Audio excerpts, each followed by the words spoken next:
Coming to you from the M&M Exterior Studio in Nooksville, Virginia, this is Flushing It Out with Samantha Spittle, the introvert's extrovert. She talks to people so you don't have to. For now.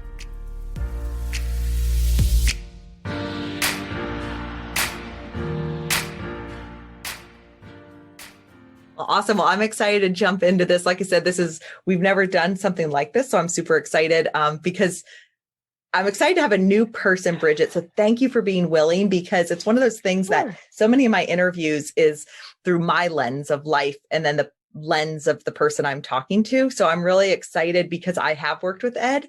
I just think it's a really cool dynamic because I've got my life experience coming into it. He has his, and then we have this like other perspective. So I just think that's really cool. Yeah, thank you. I'm really excited about it. Yay. Well, Ed, why don't you introduce yourself so people can know who you are, since you are a past guest, but if people aren't familiar with the man behind Crafted Coach. Yeah. Well, thanks, Sam. So my name is Ed Johnson. I am a executive leadership and mental fitness coach. And I do that through my organization called Crafted Coach. And then I also partner with some other coaches. What I'm really about is partnering with my clients, individuals, to both empower them and help them to discover and develop a peace of mind and a clarity of direction for the steps that they're taking in their life. And so when I'm working one-on-one with clients, it's really all about where the client wants to go, where the client feels they need to go, a self-discovery process. And it's amazing because I'm usually just along for the ride. And so I get to sit back, listen, ask some questions, and then I'm always amazed at the end of the session when I'm asked, sorry, what did you learn today? What did you pick up? And to hear the different things that folks have picked up on that. So that's great. And I from our last session, from our last podcast, I remember we talked about coaching, and I loved how you talked about walking beside people with it. And I interviewed another coach, and I loved her analogy. She said, I like to think of myself as I'm on a road trip with you and I'm in the passenger seat. And, I thought, it's like it's that same idea is that you're going together down the path and not leading or whatnot, but offering some tools, which I love. And that's what we're going to kind of explore today, because that's something you and I have worked together with Positive Intelligence. And we're lucky to be joined by one of your coaching clients. And so why don't you introduce her, and then we can kind of talk about what we're doing today with exploring coaching and exploring positive intelligence. Yeah, thanks. So we've got Bridget with us today. I'm really excited that she was able and willing to do this. And in introducing her, and before I allow her to share a few things as a way of introduction, coaching is a personal and a confidential experience. And so we've been real mindful with inviting Bridget to do this today. So I appreciate her being willing to share her story, but I also just want other folks out there to know if they are in a coaching engagement, whether it's with me or with someone else, that it is a confidential engagement and information isn't shared. Of course, unless you're providing, physical danger to yourself or others, something like that. So with that being said, Bridget, what would you like to share about who you are and anything else around coaching before Sam starts poking and prodding with some questions? Yeah, so I'm excited to be here. And I guess just listening to what Ed said and piggybacking off of it, the reason that I got involved with coaching and got hooked up with Ed is because for the last 20-ish years, as part of my career, I've been involved in really helping and guiding others and helping them to, in a sense, get to where they want to be, coaching of a very different style, but also being involved in getting to the core of truth. And it's something that I really enjoy, as well as I think a core value for me is being part of something that's bigger than myself. And so my career path has always been there.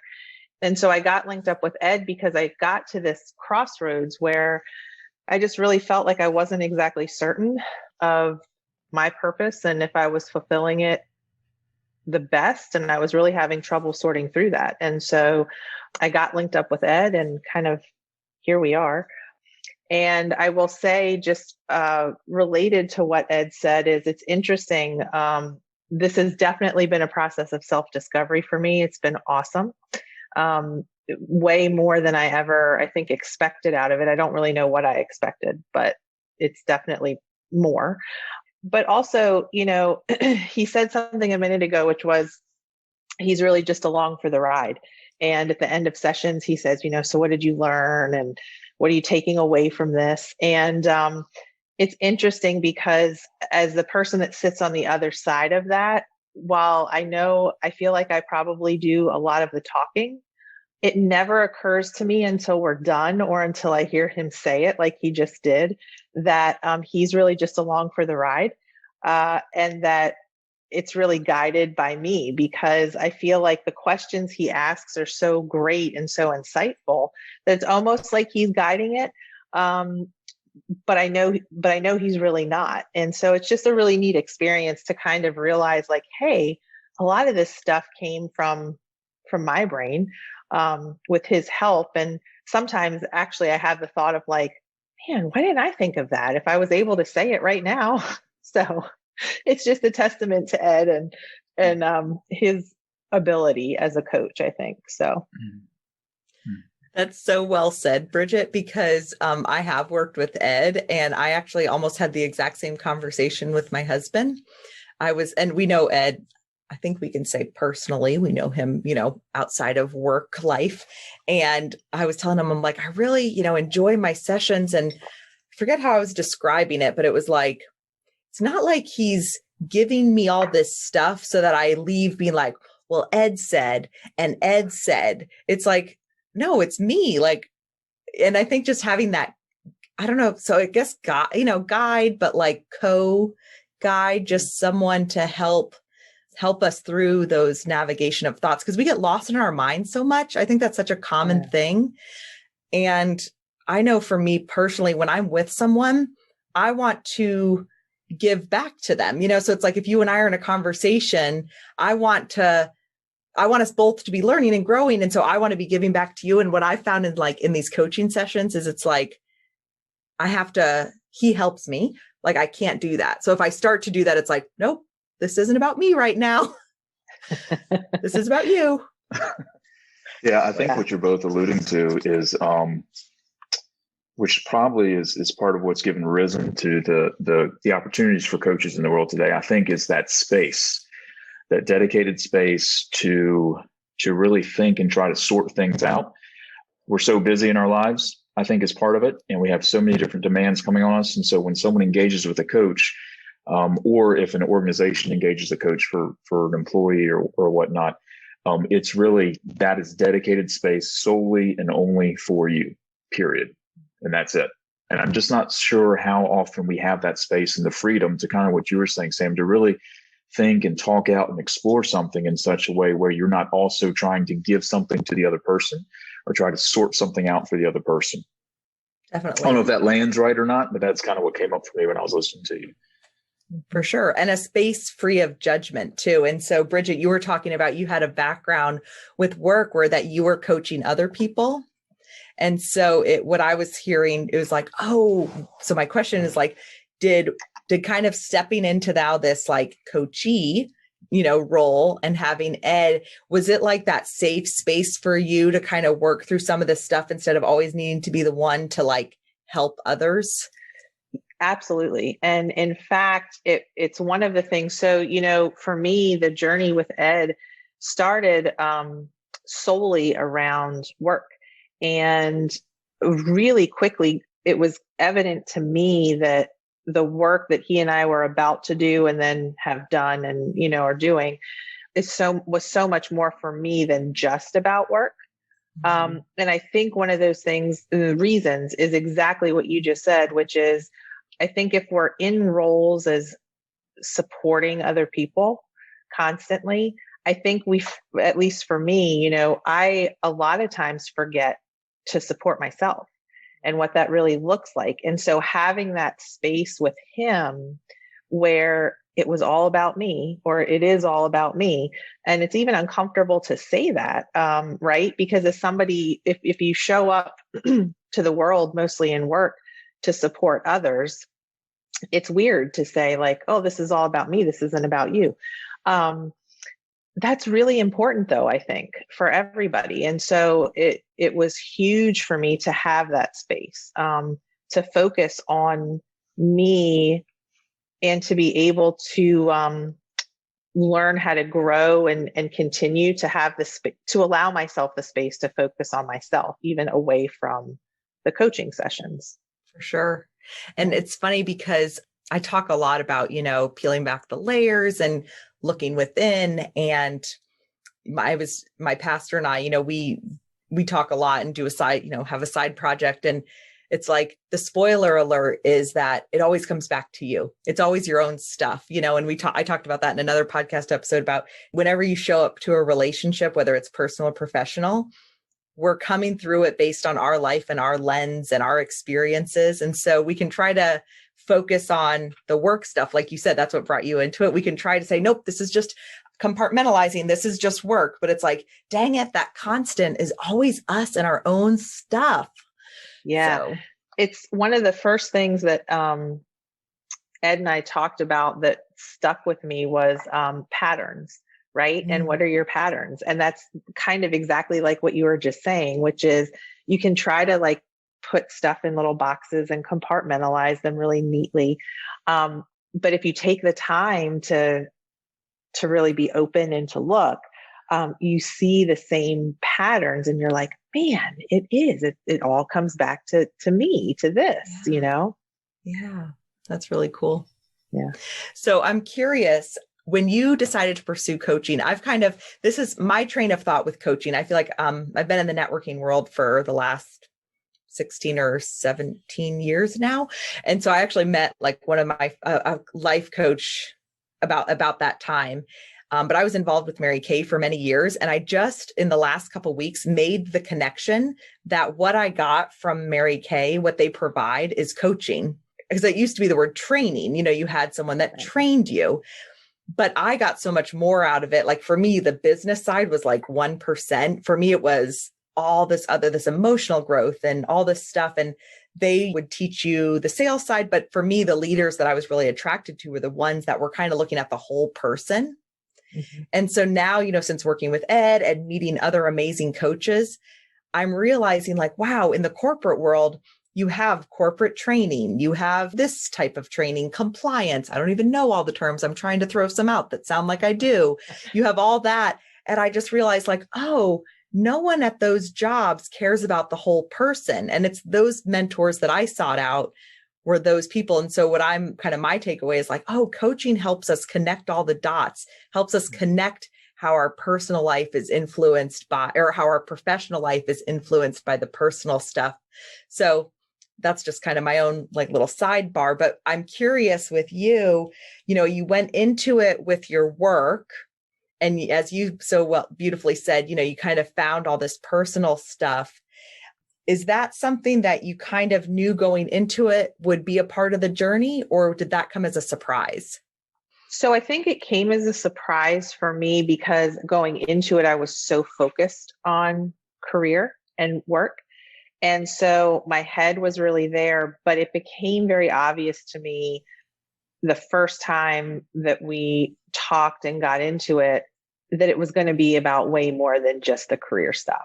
And because of other work that I've done on my own, that was really exciting to me to think that that's how to see it so clearly and to know that this is not really knowing where we were headed, but to know, this is the path we're on was exciting for me. That's great. Yeah. And Ed, I'd love to hear your thoughts because I've joked with you about this. I've said, so I liked hearing from Bridget, like, this is such a fun little like experiment because you and I have joked, or I've said comments to you like, how long do people know that it's not really about business? It's about personal life. Like that's a spoiler alert. But I think that, how often do we hold ourselves back from kind of working on stuff because we don't want to, because it can be scary to look at that internal stuff. Mm-hmm. So I guess I would be curious to hear from you, Ed, on maybe you don't even have a chance to say this to people. So I'll give you the opportunity now that you have this platform to speak to people on it.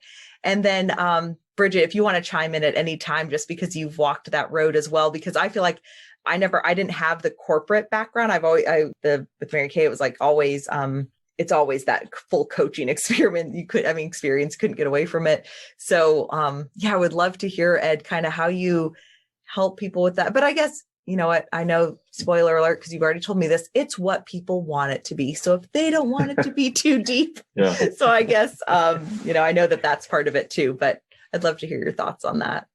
Yeah, that's a good point. Yeah, I only go where folks want to go. Mm-hmm. But the other piece of it is give folks the option to go there if they want.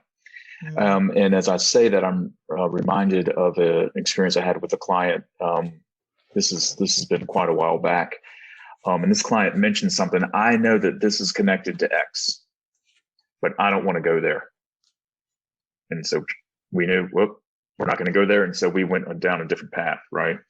But what I have found is the folks that, in my opinion, benefit the most from coaching are the folks that are willing to really explore and go to those places. But the other piece of it is, I don't know, and Bridget, maybe you can speak to this, if those folks would have been willing to go there if they hadn't started at the other place, right? Because say that one more time. Say that question one more time. So I'm not sure if folks would be willing to start in that personal space with a coach, right? Or if it takes starting in this professional place to first then go there. Mm-hmm. I think a lot of times in that personal space, and this is wrapped up somewhat in assumption, and so I recognize that right off the front. But I think that folks really think that the personal stuff are things that need to be worked out therapeutically, possibly, or maybe other platforms or other spaces.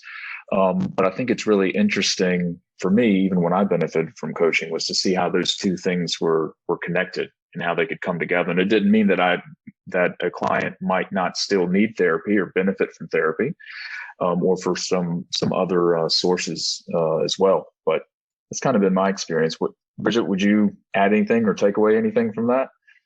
Yeah, I guess I would just say for me, because I can't speak to other people's experiences, but, for me, I tend, because of my past experiences, both personally and professionally, I tend to approach things as pretty much an open book. And so I try anyway to come from a place of sharing and being open, because I feel like that's how the best way for everybody to grow, right? Whether it's as the one who's doing the supporting or helping or coaching, or the one who's getting the coaching or help. So for me, I know I started in the place of professional career oriented stuff, and it sounds like most people do. Whether or not I don't know that I thought enough about the personal stuff before we started with the professional stuff.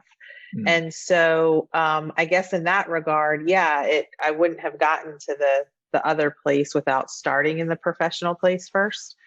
And part of me sort of wonders if, as folks who walk through our own life, right? When you think of coaching, you think of, hey, somebody who maybe knows more than I do about something and who can help teach and support. But when you think about your personal life, I think maybe to me, it didn't occur to me that a coach could have anything to teach me, more or less, which sounds crazy considering that I do some coaching. So, you know how that works, but because who knows us better than ourselves? So what is somebody else really going to share with me, coach me on in my personal space? And so in that way, I think if you start with the professional area, you kind of learn what personal coaching is really about. It's once you see that, for me anyway, it wasn't a hard leap to like, this isn't just about career and work, right? Yeah. It reminds me, I believe it was Brene Brown who talked in her TED Talk about, she realized she needed to go to therapy because with what she does a lot with shame, which helped me make sense of my whole platform and why I'm passionate about sharing things. she talked about like she needed to be more vulnerable. And so she went to therapy, and it was like, all right, we're here to talk about vulnerability. I may have it wrong, but I think this is close enough. And it was just one of those like, we're just scratching the surface, And I thought when you guys were talking about how the professional, I loved that question, Ed, about, if we don't go in with it's almost like that can be the foot in the door. So it reminds me of, for me, I've been talking a lot about flipping the script on failure and kind of looking at our perceived failures, because that's often where so much of our growth comes and success comes. And so it's like, it's interesting to see that what's the thing that gets us in the door. And it almost shows that it doesn't matter. It's just get the foot in the door. And then you see where you take it. And it might go down this road, it might go down that road. But either way, there'll be some good lessons that come out of it. Bridget, I'm curious, and of course, whatever you feel comfortable sharing, have you? What are some? A question? I know. Oh, can't wait to hear what it is. Okay, it's an easy one. I would say, what are some things? I mean, the simplest way to say it is, what has come out of coaching for you, or what have been some of the shifts that you've had from kind of coaching? Yeah. So the biggest shift for me, I think, has been, so the first time that Ed and I talked, and we were talking around kind of this notion of feeling appreciated and feeling appreciated for the skills and gifts that I bring to the table, which I will tell you, is often a really hard thing for me to even talk about, like, oh no, I'm really good at this. So we were talking around that, and darn it, Ed, you can laugh because I always get the words wrong, but, we talked around, how do you know it's true, and assumptions versus, fact. Which in the actual, there's an article, I think that Ed gave to me, and they use different words, but same sort of idea. And so that question, and really asking myself, like, do I know that this is true? Has been so profound for me, in lots of environments and situations. Being able to, when I feel or hear, in my head, whatever it is that I'm thinking about a situation or an interaction, and stopping and saying, wait, do you know that that's true? Or are you making some assumptions that are leading you to believe that this is true? And asking those questions provided me such a shift in perspective that it was a flip the script kind of a thing for me. Yeah, that's great. Yeah. Go ahead, note Ed. Something real quick here. And this is what I love. And this is what gets me excited. So that happened. I don't even recall exactly when that happened. But what I do love hearing from Bridget right now is her beginning to coach herself. Like her noticing, how do I know? Right? Like that's the question that would be asked in a coaching session. If she were to bring something up like that, say, well, how do you know? And then she would have gone, oh, right. But she's starting to do that on her own. And so that's the piece to me that's beautiful, is being able to see folks begin to take their own ownership of that and discover how to do that themselves. So anyway, you had a question you wanted to ask. I just thought that was really neat.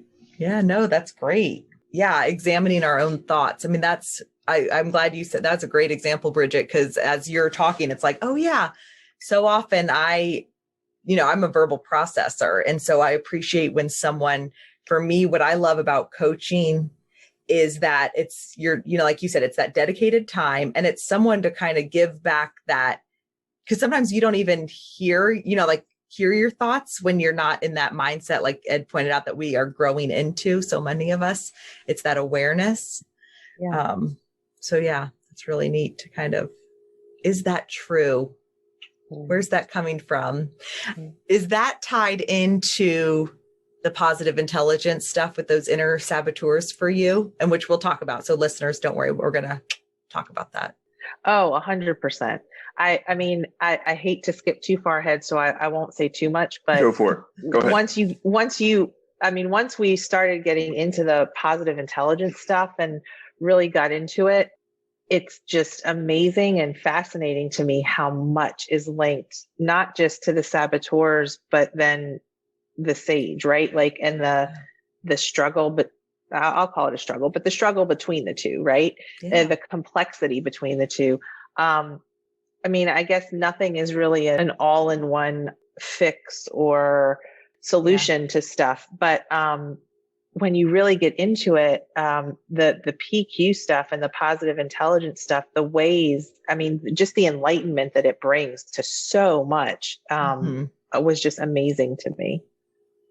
So now that we've got everyone like, what the heck is this positive intelligence that to these women is so mind-blowing? Right. Ed, we'll just set you right up.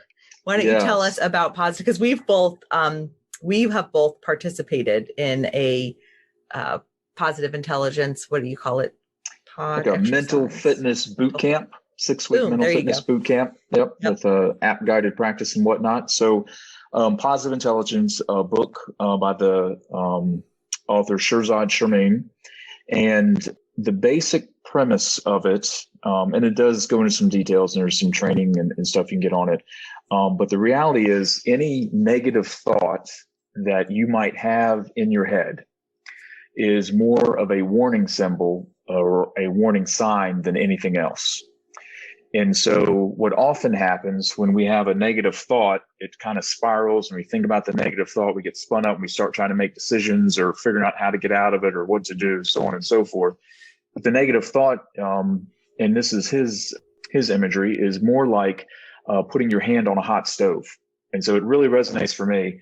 One of my children, when he was about 4 years old, at our house in Virginia Beach, walked up to the stove and put his hand on it.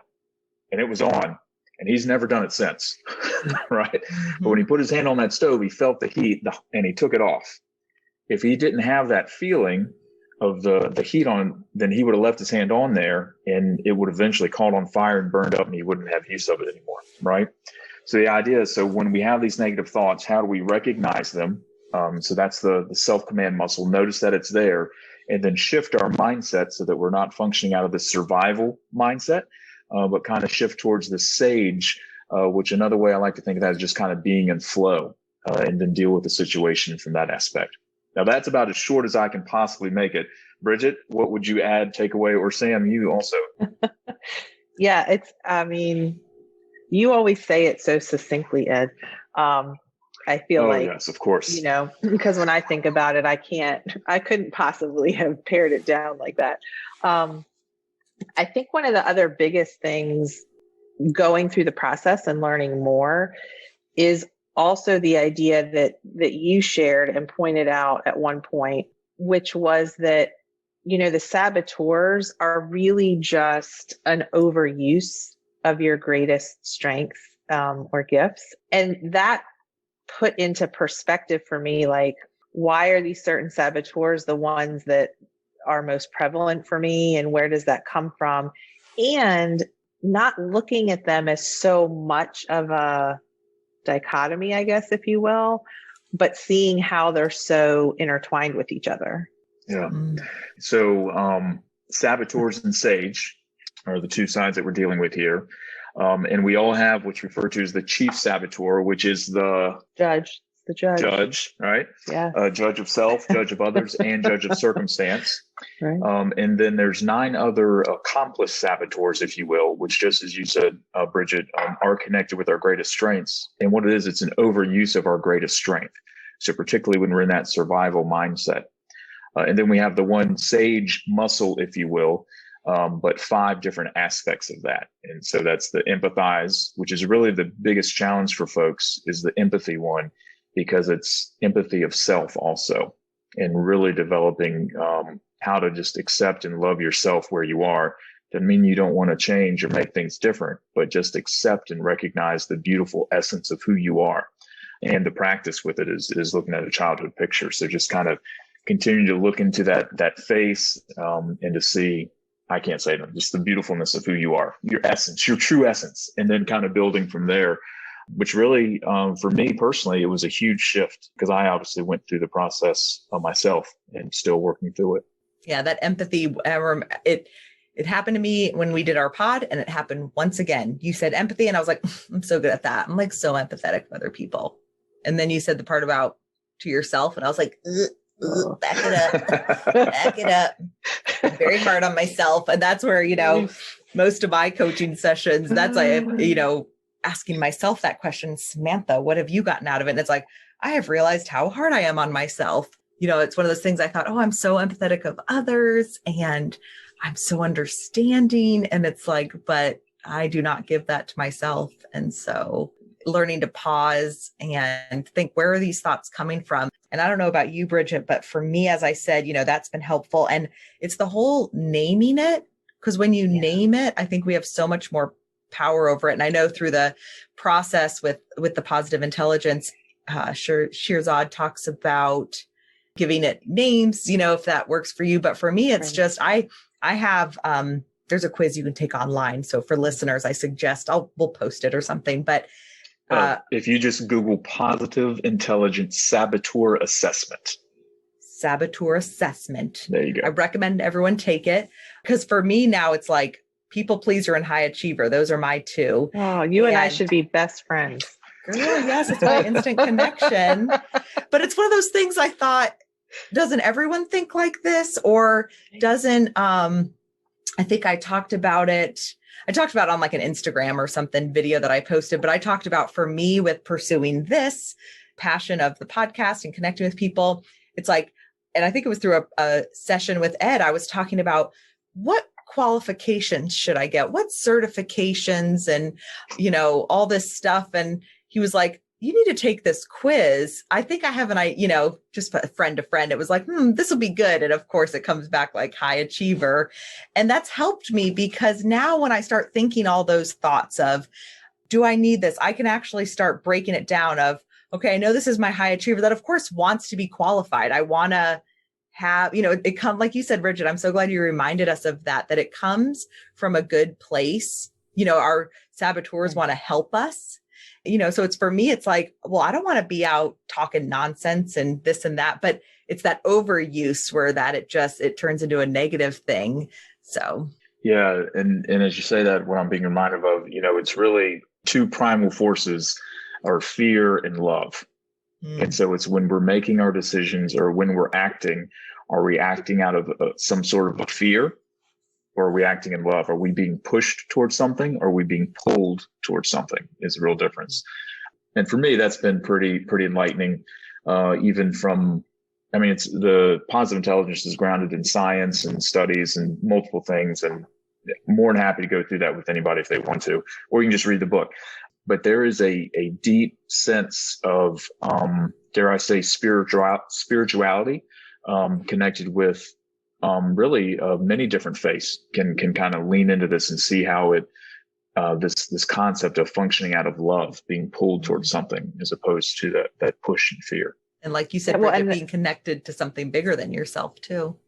Yeah, and the huge difference that approaching things, whether it's people or situations or decisions, the big difference that approaching that from a love or a pull versus fear or a push is just so profound. Yeah. It doesn't mean it's always going to be easy, but it switches the energy, kind of like what we feel. What I love about the podcast and getting to talk to so many people is that so much is connected. And I love too with like coaches and how there's all these similarities, but then differences because of course, kind of what we're pulled towards. But I love, Ed, that you talked about with the positive intelligence, it's wrapped into science and things like that. Cause a lot of my conversations on the first season, we talked a lot with some past guests about a lot of our childhood stuff that affects us and the inner wounds. And I remember when we first started talking about it, it's like, this feels a little, for lack of a better word, like woo-woo-y, like, I don't know about this.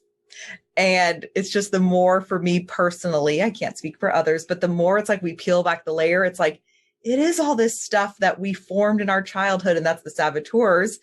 And they didn't start to hurt us. They started in our childhood to protect us. Because as a kid, as we're growing and learning, it's that you figure out like how to survive and how to respond to things. And so we start kind of building the building blocks of our life, and how if we don't take the time to kind of look at them, we might miss how they might be holding us back in our adulthood. Yeah, and that's an interesting point. You know, we all have these predispositions towards certain of these saboteurs, if you will. They aren't a function of the parenting that we received or of our childhood, but we do lean into them, and we dare say experience success with them in our childhood because they help protect us, if you will. And then we try to keep functioning out of those same behaviors and understandings as we hopefully mature into adulthood, and then take on greater responsibilities and greater significance, even in relationships and so forth. So the other thing I want to say that brought up was it really is a muscle. And so, Samantha, when you were saying just a moment ago that, you know, it doesn't make it mean that it's easy. And the reality is that some of the things in life, you know, we have to build this mental muscle. And so part of having empathy towards ourselves is recognizing, I don't want to deal with that situation in this way right now. And so when we do that, we can stop judging ourselves for not dealing with it right now. We're just saying, all right, well, this is what it is. I'm going to set it aside, and I know it's there. And when I'm ready, I'm going to deal with it. But just that freedom to not beat yourself up over not dealing with that thing right now it's incredible, and enables you to function at a much higher level in other areas of your life. Well, I'm glad you brought that up, because I am lucky enough to speak to a lot of coaches, and especially here on the podcast. And I would say that is definitely that thread that connects everyone. Is it's kind of like you said, I think before, about meeting people where they're at. And I think that what I find with every coach I've talked to, it's the whole removing judgment. And I've been talking a lot personally about, I'm trying to get rid of those should statements. I should do this. I should. And so even though we talked earlier about almost like the good stuff really starts when you start unpacking some of the personal, but the best part is that if you don't want to or aren't ready or this, not only is it, quote, okay not to, but even better is learning to let go of any judgment that you might have around that. Like, that's okay. So that's another, for me personally, one of those takeaways. It's that empathy and then the no judgment. So Bridget, as we start to wrap up, I'm curious, we'll put Ed here on this. Well, I'm putting you on the spot, Bridget. Okay. In front of Ed. Good. So you have a background in, we'll just call it corporate America is a term, in the workplace. Sure. And you've been on the coaching side, offering the coaching. And of course, you've had bosses and mentors and leaders and whatnot. So how would you say coaching has been different, and maybe specifically with Ed, that you hadn't found with other people? Sure. Kind of give it a personal touch. Yeah. So I will say that I've been very fortunate in having opportunities to go to a lot of training and experience a lot of by really great folks, might I add, and experiencing training and areas and different techniques and those kinds of things. So I've been really fortunate around that. And it also helps me to answer the question you've asked, which is really what's special about Ed. And I think that one of the things that is really, Ed, I hope your doorway is really big, whatever room you're in. Yes. So I think one of the things, I think one of the things that's really special about Ed is that he does a really excellent job of meeting you where you're at and listening, and not only starting from a place of no judgment, but helping, as he put it, as he walks beside you, right? Walking beside you on the path. He does a really good job of staying beside you and making sure that you stay non-judgmental with yourself, and keeps you honest, right? By asking such good questions around whatever you bring to the table that don't allow you to really skirt around maybe something you're throwing out there, right? And helping you to see maybe where you are making assumptions or where you could use more empathy for yourself. And he has this, I'm not really even sure I can articulate it like it is in my head, but he has this gift of after you've talked for a while, and it usually comes out by him saying something like, so what are you taking away from today? Or, well, what does that look like for you? Or how have you seen that? Right. He has this gift of getting you to really reflect on what you've shared, right? So it's all come from within you, but then here you are reflecting back on what's come from you in a way that you never would have seen if he hadn't asked the exact question that he asked, or asked it in the way that he asked. And so, at least for me, I have found, and I didn't really know Ed very well before he and I started working together. And so for me, what's so surprising is that it really feels more like sitting down with a really good friend. And I think when you think about friends, they're people who walk beside you, right? Through life. And so that really, Ed has this just gift of making it feel like, yeah, you just sat down and had coffee with a friend for an hour and you worked out this thing, which is so great, right? Because it's comfortable, but you feel like when you're done, you're like, yeah, I'm ready to tackle the next week. All right, let's do this. Right. Yeah. And that's just really a beautiful kind of gift and experience. That's awesome. And it's funny because as you were sharing, I thought, great to wrap it up.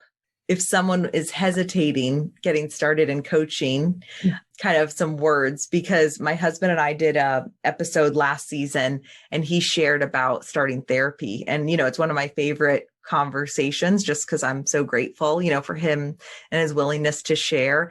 And I feel like coaching is kind of it's not similar with the stuff, but meaning it's something that you have to make an effort to do unless your organization sets you up for it. And so it's one of those things you have to kind of do something a little bit outside of the box and make a little bit of a change and be a little vulnerable to kind of start figuring some stuff out. And so you kind of already started to answer that with that last statement. But if you have anything else to add to that of, someone who's kind of thinking if they should jump into coaching. Yeah. So yes to all the things you just said. And I'll add one more, which really isn't necessarily a plug for coaching, and it's hard work, right? Because you've done it, Samantha, you don't go into coaching and like somebody fixes everything for you. And I guess that's why they call it coaching. Because if you think about it, I grew up playing lots of sports. So if you think about it as a sports coach, the coach can't play the game for you. Right? You still have to do it. You got to do the work and you have to put in the time and you have to show up. And so it certainly isn't easy work, and it's not, a quick fix and someone's going to fix it for you. But I think if someone's, on the fence or they're not sure if coaching is for them, I think one of the biggest things I would say is if you're thinking about it, you're already kind of halfway over the hurdle. Jump in and try it, right? Because if it's not for you, or if you get linked up with a coach that isn't quite the right match, you can stop, you can find a new coach, right? You can do things differently. But I think if you're already thinking about it, then taking that first step will be huge. And I think I always sort of use the analogy sometimes is like, once the door is open, I'm a big fan of walking through the door. Right? Don't pull it closed. Yeah. And so if the door is already open for you, walk through it, because you can always turn around and walk back out if you need to. And so I think that what coaching allows is for you to really just open up more to yourself and to take the next step and kind of be able to embrace your authentic and genuine sort of self and path. Yeah. Yeah. Very well said. Ed, did you have anything you'd want to add? Well, thank you for sharing all of that, Bridget. And I am receiving it. So I appreciate it very much. And this goes for you, Bridget, but also anyone that I have the privilege of working with, including you as well, Sam. Being able to walk on that path with folks is a sacred space, and it is not entered into lightly, but intentionally, and with a sense of awe and a sense of care also. And so I appreciate hearing that. It sounds like you've experienced some of that. I also want to reiterate, I think for folks that are thinking about it and recognizing what you just said, Bridget, they're already considering it. Find a coach that's willing to give you a starter session, if you will, or let you kind of play around with it. One of the things I'm willing to do is do a 60-minute session with folks, no charge. We'll spend the first 15 minutes or so kind of clarifying what coaching is and what it isn't. And we'll have a coaching experience, 30, 40-minute coaching experience. Then we'll debrief it afterwards. That's certainly something I'm willing to do. And a lot of coaches are willing to do those sorts of things with you. So yeah, it's all about being our best selves, right? Yeah. So Bridget, thank you so much for being willing to chat with us. And Ed, of course, thank you. It's great to kind of see the different perspectives and how, each of us, because all of us have participated in the coaching and the positive intelligence. And so I know we just scratched the surface. And so just reminding everyone to take that saboteur assessment, because even if you don't jump into a program, just kind of knowing your top ones. I mean, it's just like it's not just like the personality tests, but it's similar when you take those and you kind of see, oh, I'm an extrovert. People give me energy. So maybe that's why I get tired alone. Just silly things like that can kind of help us be in more tune to ourselves. So yeah. And if you do that and you want to explore that, we can do that as that intro session. You can always do something like that with folks. So that would be great. And Ed, if people want to find you, where can they find you? Yeah, craftedcoach.com works. And then you can even email me personally, ed@craftedcoach.com, and I will get back to you. I'm usually pretty good within 24 hours at most. So at least that's my goal. We're all trying our best, but sometimes life happens. Yeah, that's right. And give ourselves empathy and grace and forgiveness. And Bridget, I really just appreciate you being willing to share your experience here. And my hope is that others will experience growth after hearing kind of your story of what it was with coaching, that they'll go out and experience their own coaching experience. So yeah, absolutely. I was happy to do this, and I think I said this earlier. Like, I'm a big fan of trying to be open and transparent to help. So I hope so. Yeah. Yeah, definitely. And I appreciate that too, Bridget. I think that's, I've said many times that a lot of times people, depending on where they're at in their journey, might not be able to share. And, and then it's not expected. That's okay if you're not. And that's why I'm so grateful to everyone who comes on the podcast and is willing to share, because I just think that there's so much power in hearing other people's journeys and stories and things like that. And so just echoing Ed, I greatly appreciate your willingness and your openness. And I'm excited to, introduce positive intelligence to more people, because I think naming those internal, as we in the positive intelligence community say, those inner saboteurs, I think is just a game changer. So. Yeah. Cool. Well, thank you both. Guys. And that's a wrap for now.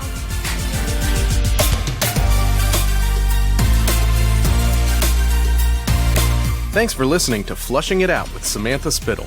If you enjoyed this episode, please be sure to subscribe and rate us on iTunes. For all things Flushing, visit our website at flushingitout.com. This has been a Spitfire production. That was the greatest thing I've ever heard.